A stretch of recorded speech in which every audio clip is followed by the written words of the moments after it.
Hello and welcome to the On the Ground podcast with the Property Baron. This is where we chat with the local real estate agents who are actually out there doing the deals on the ground across Noosa and the Sunshine Coast, the people who really know what's happening in the market right now. I'm Jason Barron. Today I'm joined by Rick Daniel from Coastal. Rick has been a selling agent in the area for a long time. He's a real standout agent. He's without a doubt been one of the best in Noosa for a long while. He's consistently winning awards for the top agent in Noosa on realestate.com and other platforms. Welcome, Rick.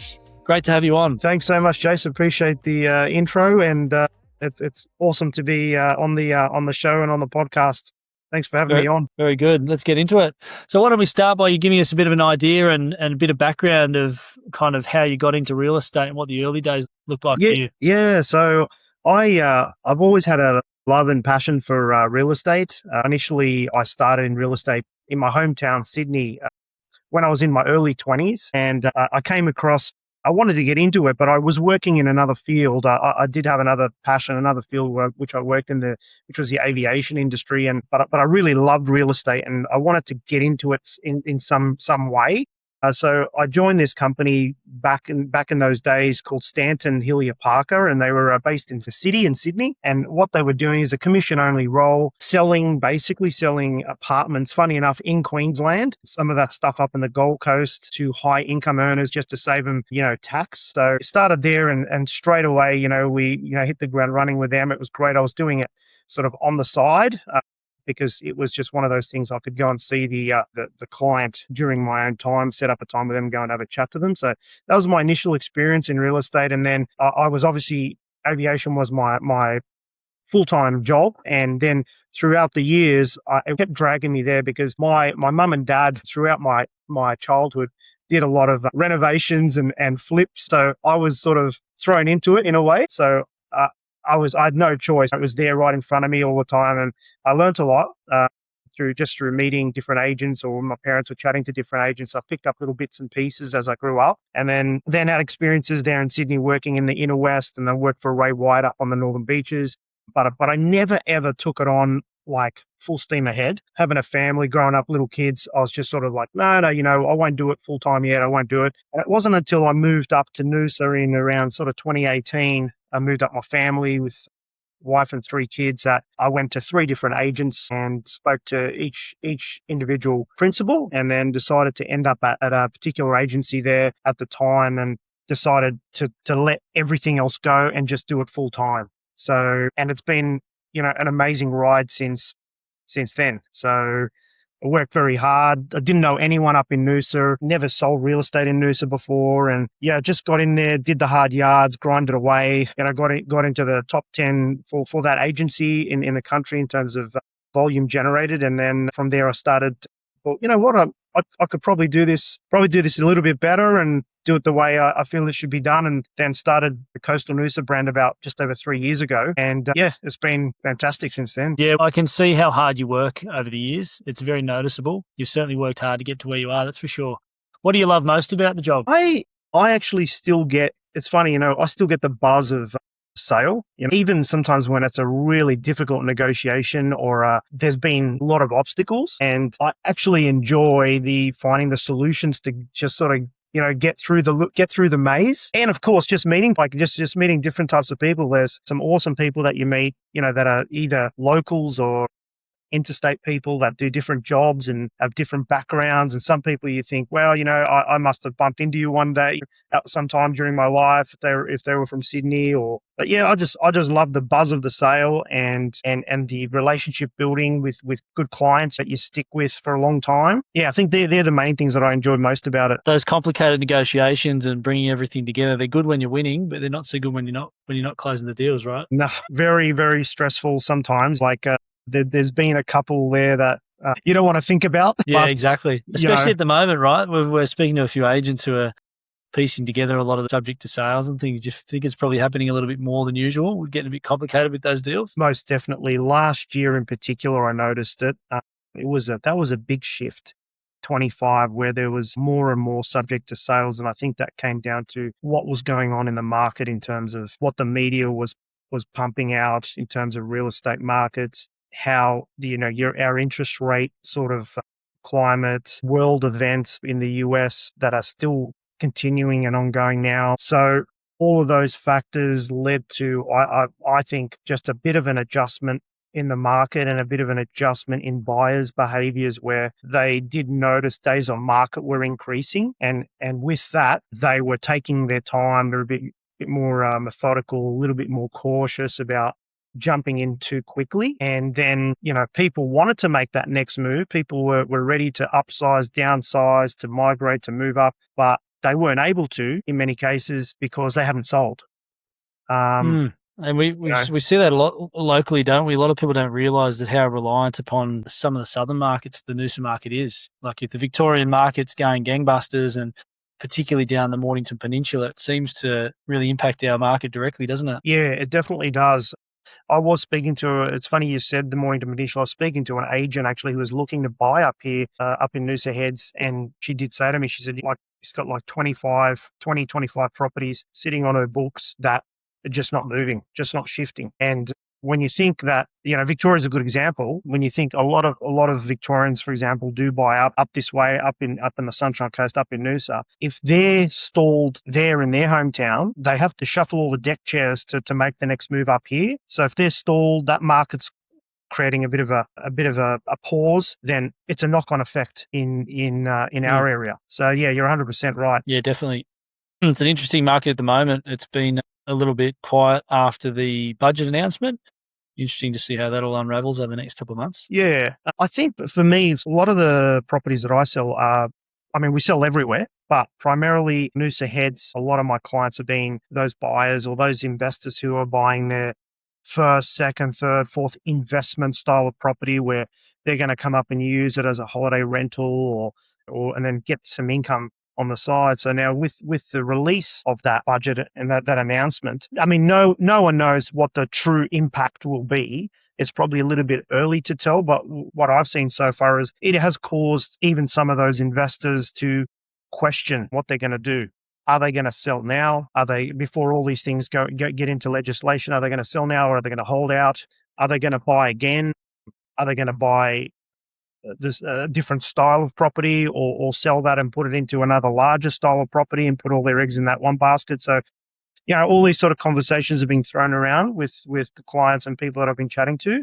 And I guess it's a tough one to see where it's going to land. But I can say that, we're in such a great region, such a good market. It's such a lifestyle market that I reckon regardless we'll sort of still push through and do well. Yeah, I think you're right. I think it's such a small market and such a lifestyle market. The medium to long-term outlook is pretty good for us locally. At the moment, everywhere is taking a little bit of hit with the confidence. Like you say, people are trying to weigh up their options and try and figure out what everything means for their individual situation. And I think they'll continue to do that for a little while and then realise, we have to buy anyway. I think some of the more investor-dominated markets are probably going to take a little bit more of a hit over the next little while, but it'd be interesting to see, like you mentioned, what happens with some of the investor stock in Noosa. If they were going to sell anyway over the next 2 to 5 years, do they bring it forward and sell? Do we have more stock come on the market? Yeah.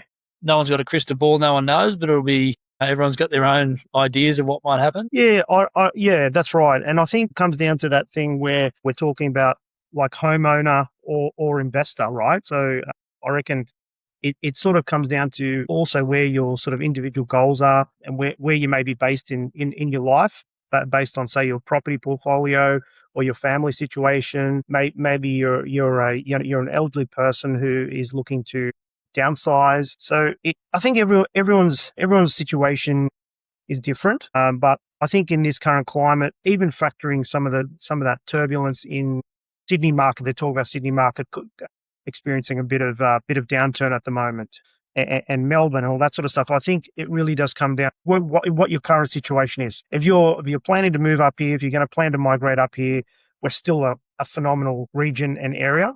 Doom and gloom stories and interest rates and world events and economy, I'm still seeing that there's still some properties like that I'm seeing are still providing phenomenal returns, still excellent pricing, and I just think that to our amazing real estate market up here. Yeah, for sure. It is. We're quite unique up here. We've got some really nice homes to buy and sell.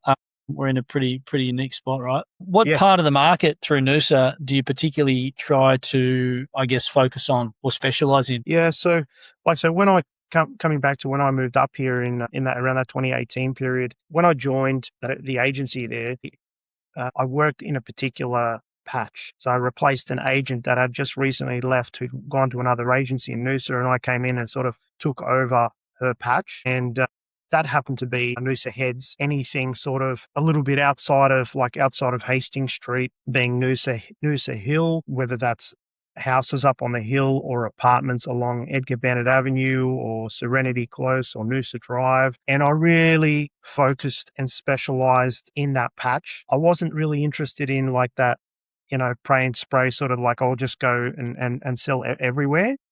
It was actually a purposeful decision that I worked that small patch, and I worked that patch well, and I got to know as many people as I could, and I could, market as many properties as I could in that patch. And then from that, it sort of grew into, Rick sold this one, he sold that one there. Yeah, he did a good job on that one. I'm going to, give him a call and have a chat to him about my property, and then it sort of just organically sort of grew from there. Obviously, over time, organically selling that patch, you start to move out into other areas like the hinterland, which is a beautiful pocket. When we first started the business, we did a beautiful property down in Parisian Beach, which was actually for a friend of ours, and it was one of the craziest campaigns we ever had, where we were having like 30 or 40 groups through that first couple of open homes. We couldn't believe it. So yeah, but that's been my patch, mate. It's mainly been that Noosa Heads patch where I've been working parts of Little Cove now. Had one that I've just sold in Hastings Street, which went pretty quickly in about 18, 19 days. But yeah, I love that patch. It's great. Good style of properties. Yeah. We do see you pop up in different places. I think I've seen you out at Yamundi at one stage there. That was a nice place out there. That was a beautiful place. Yeah, magic spot. Yeah. Magic so what do you think, Rick, in terms of buyers? What's one thing that you can think of that they consistently get wrong with buying when they're on their own? Yeah. So that's a good question, but the one that sort of stands out the most is I reckon buyers can sometimes wait for the perfect moment, and they'll go out and they'll look at properties and they'll look at like so many different properties, which is fine, right? Which is fine. You got to do that. You got to get an understanding of what you like and don't like. But I think there's sometimes a lot of times buyers will go through and they'll actually go through the property that they should be buying.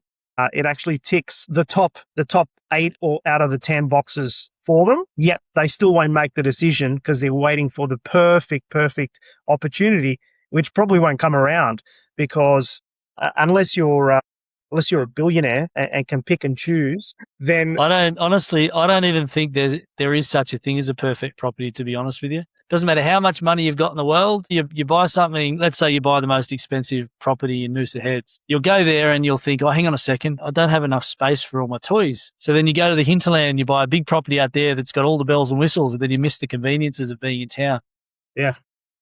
So I get you. I understand where you're coming from for sure. Yeah. So yeah, rule of thumb buyers is go and have a look at as many as you can. Talk to some good skilled sort of agents.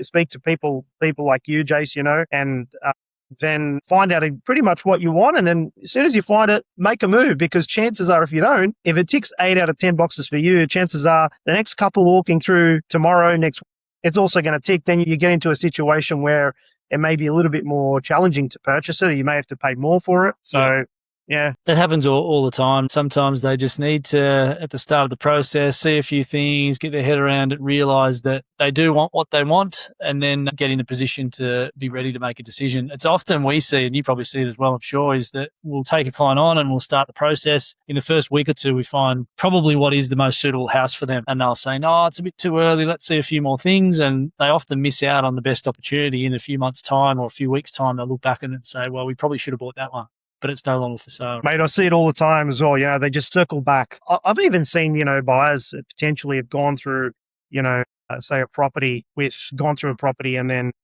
gone around and actually have said, oh, no, I'm not interested in it, right? Do a call back, not interested in it.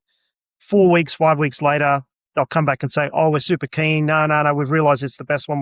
But they've either missed out on it, or, if they're lucky enough, depending on what's happened, then they get another bite at the cherry sort of thing. So, and I'm sure you don't make it easy for them when they come back a second time 3 or 4 weeks later.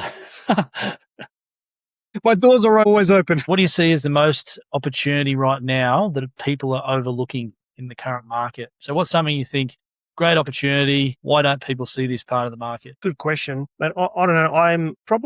I see some of the outer suburbs as good opportunities still, because we've seen the eastern beaches Noosa, that Shire sort of, increase in growth so much since COVID days, that the outer suburbs have got to, basically catch up in a way, and places in the hinterland that, they may be a little bit further out, but still we're talking 15-20 minute drive in to say Noosa, provide, families and people migrating up, so that opportunity with larger properties, more space, but yet they haven't fully actually gone up as much as some of the inner suburbs, the coastal suburbs. So, the hinterland has still grown enormously as well, but I still think that it's pretty good bang for buck. And even if you go a little bit further away, areas like, Cooroy, Pomona and that sort of thing, still a great town, good facilities. You've got the main roads there to get you in and out.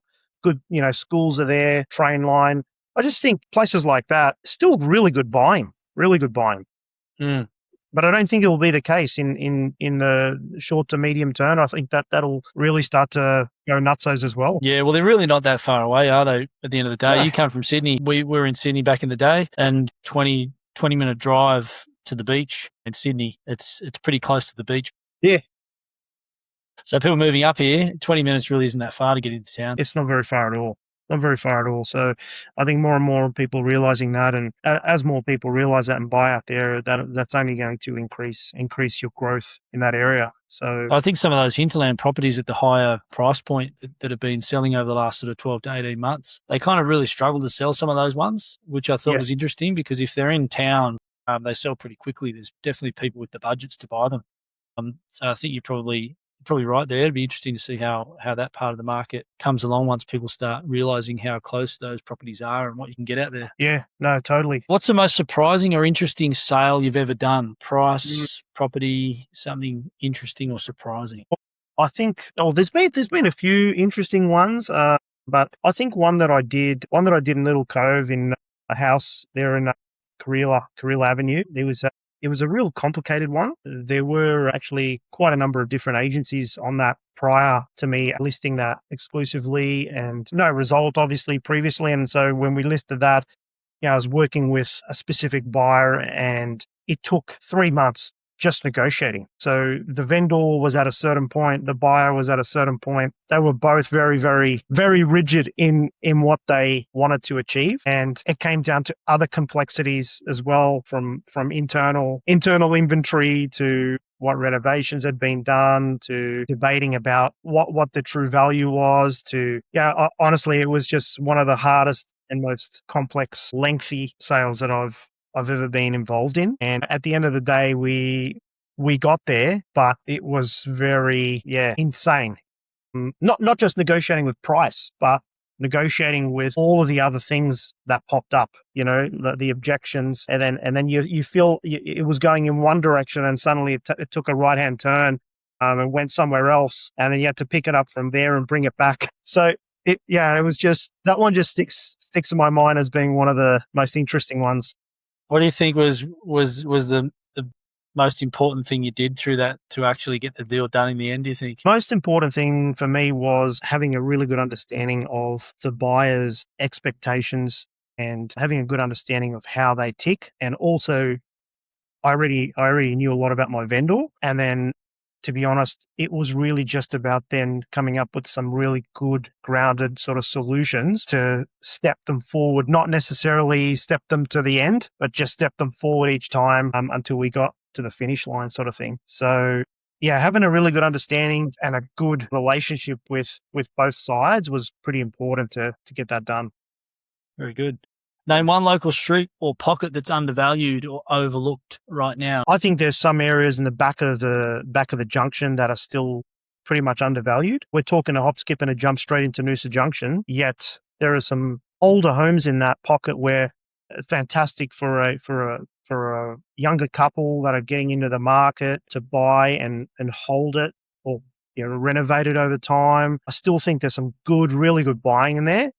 for certain properties. There's obviously some really high-end streets in there which have gone just gangbusters, but there's still some great pockets at the back of the junction. Circling back to what I said before about, I still think there's some like suburbs or pockets like Pomona, Cooroy, some parts of the hinterland I still think are pretty good bang for buck too. So I'd stick to that. There's certain parts of, even if we're talking about even Noosaville, still there's that golden triangle in there where, the sort of the higher, newer products obviously are pretty pricey, but there's still some stuff around there that's a little bit rough around the edges that may need a little bit of work. I still think that's great buying. Just buy it, sit on it, hold it. That pocket there is fantastic. So close to the river, cafes, and they're really sort of doing all that area up over time. So I think they're probably those three pockets there that are probably, I reckon, are still good value. Yeah, there's a lot of original housing still through those areas, isn't there? And I think people are probably not buying them as much at the moment as what they might have been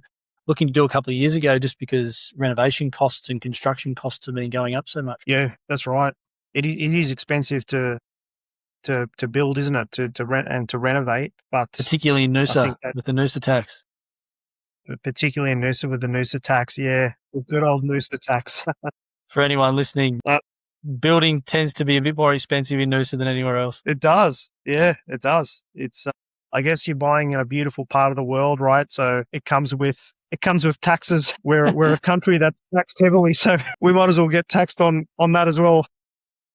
So look, I've always seen you as one of the best agents in Noosa. Your results really speak for themselves. What do you think separates the best agents from everyone else, and is it teachable? Yeah, that's a very good question.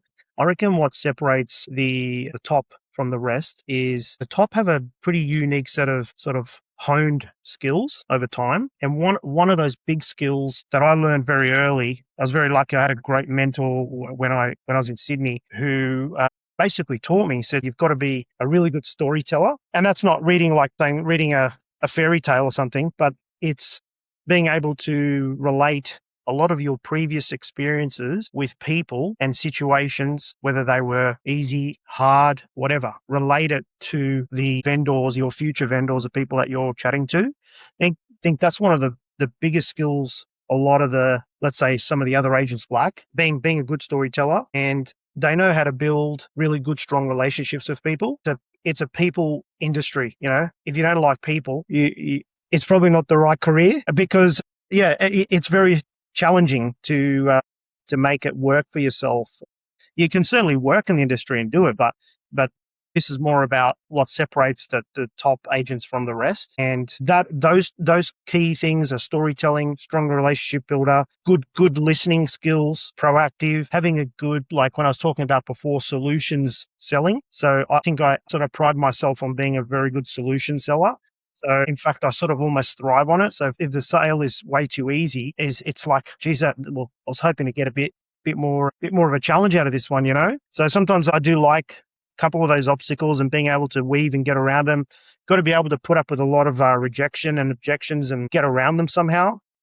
And I think some people just in life generally, whether you're a real estate agent or doing any job, dealing with rejection and obstacles. Sometimes, people deal with those sort of things differently. Being able to do that without smoothly and easily and finding ways to get forward is really important. Are they are these things sort of teachable? I reckon with sort of good mentorship, really good if the person applies themselves, if they've already got, I do believe they already have to have a bit of a natural ability and want to learn, then it is teachable. But so I don't think everyone can be taught, but I think that the people that have a passion for real estate, a passion for people, they love the buzz of a sale, they love dealing with objections and getting around it, and they're not faded by any of that. I reckon they're the sort of people that can be taught, but it takes many years of experience. How much of what you do think is attributed to you as a person and I guess your early career in aviation versus what you've learnt since coming into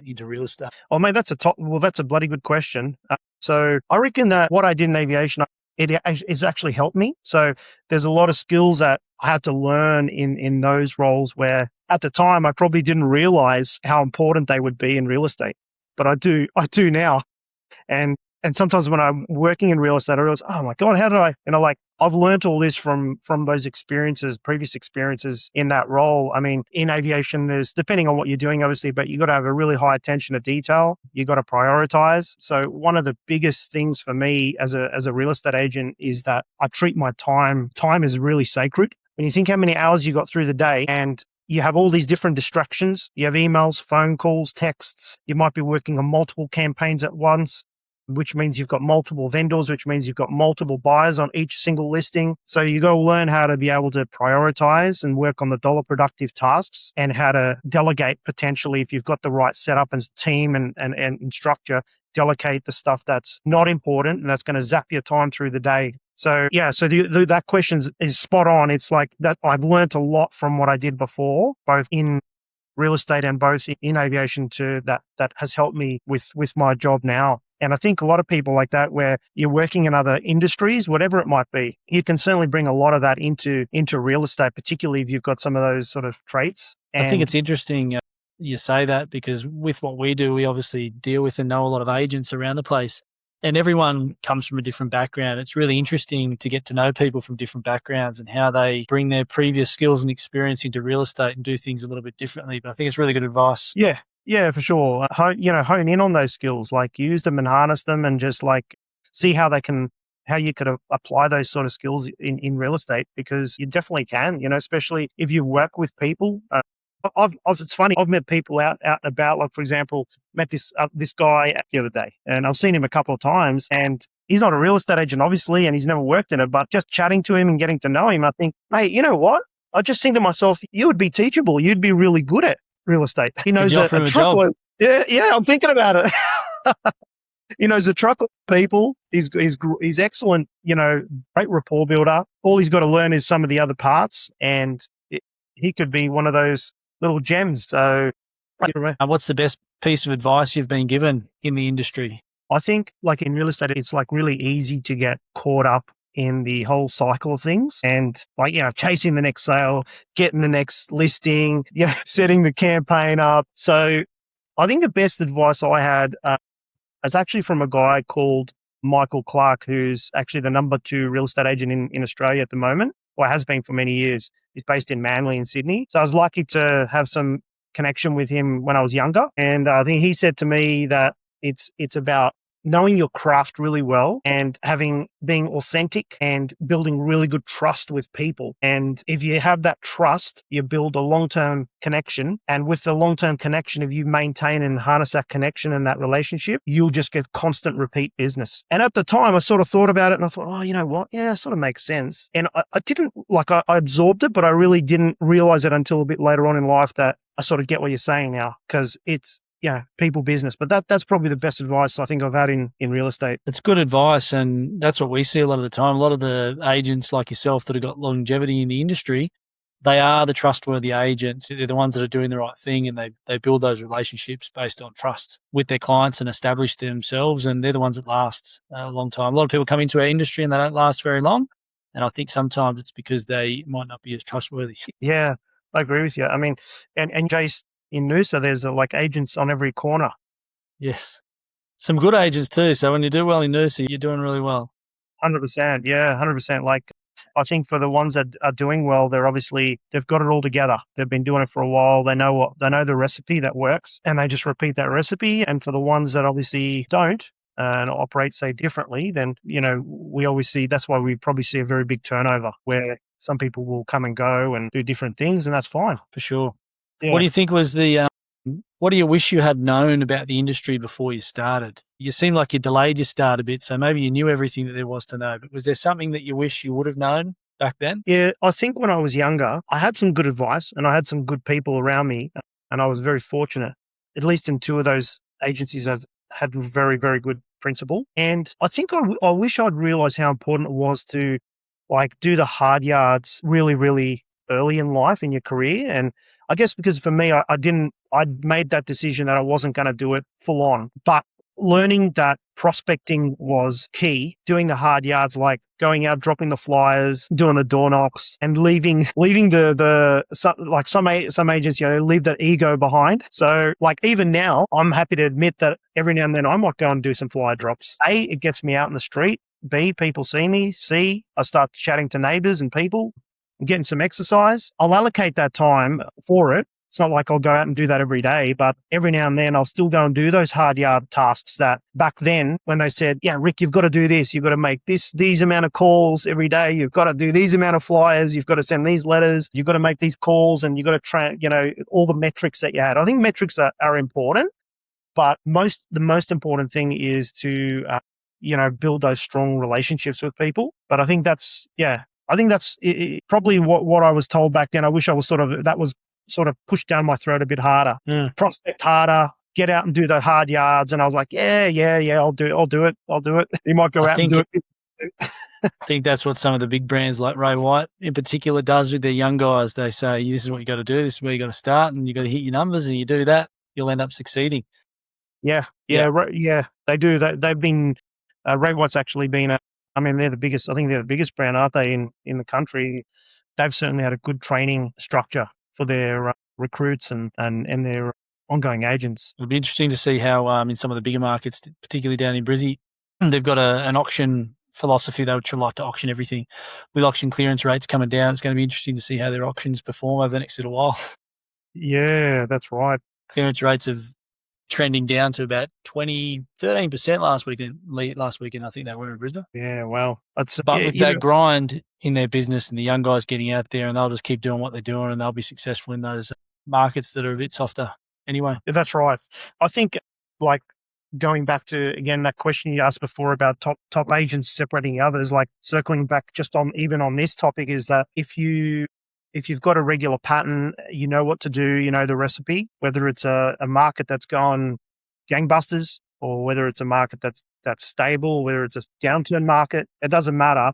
I think a really good performer will do well in any market conditions. People have got to sell, people have got to buy for so many different reasons, hundreds and hundreds of different reasons. And I think that as an agent, if you can understand the why and have the recipe for it, then you'll do well. So whether that's auction, private treaty, whatever it may be. Auction doesn't work, you might switch that up. Private treaty doesn't work, you might switch that up. It's just strategy.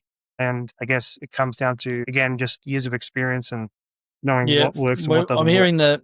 I'm hearing that from a lot of the top agents at the moment. They're somewhat looking forward to a market that might be a little bit softer because it allows them to get back market share from some of the people that have jumped in recently and might not have the longevity or the experience of what some of those more experienced agents have got. Yeah, spot on. Before we wrap up, spot on. Do you have a listing that you would like to share with us? Yeah, for sure. We've got a duplex down in Stephen Street in Sunshine Beach. Just put the photos online on coastalnoosa.com.au and you'll see the photos there. It's duplex in a phenomenal street. Stevens is just, street back from the Esplanade there. And you can basically you walk around the block, walk around the corner, and you've got beach access, beyond the sand in literally, minutes from your front door. It's got a rooftop terrace, this duplex. So you've got beautiful panoramic blue ocean views. I was there the other day and, watching the surf break, and it was just a glorious day. Sun shining down. And it's amazing out there at the moment. Spectacular. Yeah. We just bought a unit overlooking the beach down there, and the other day with the sun out, it was pretty amazing this time of year. Is that a full duplex or half a duplex? It's a half a duplex, yes. It's really nice inside. It's got holiday permit as well on it. You've got good configuration and good separation between the bedrooms and nice high ceilings in the living room, and then you go up to the rooftop terrace. It's got a pool. That's a good one. Last question. One thing we're gonna do at the end of these podcast is ask the agent if you could put forward a question to the next agent that comes on. I'm not going to tell you who it is. Before I ask you what your question is for the next agent, I've got one for you from the last agent. I'm not going to tell you who that is. You ready for it? Yeah, ready. What's the craziest thing you've ever seen at an open home? God, there's been a few different doozies, but probably need to keep it somewhat PG. Yeah, I think so. Yeah, so apart from that, I've seen people jump in a pool at an open home. Yeah, right. Hot day in Noosa. hot day in Noosa, and maybe they were just trying to get the full experience of the place before buying it. But Just checking if it was chlorine or not. yeah, probably, yeah. So what's your question for the next agent? We're not going to tell them who it's from. Okay, Put them on the spot as much as you want. all right. What's the most unconventional sort of strategy you've used to close a deal, and then how did that change your approach to real estate? Interesting. Very good. I will ask that to the next agent that comes on. Sounds good, mate. Thanks for coming on the podcast, Rick. It's been a pleasure to have you on. Thanks everyone out there for tuning in. Don't forget to follow the podcast On the Ground on Spotify. See you next time. Thanks, guys. Thanks, Chase.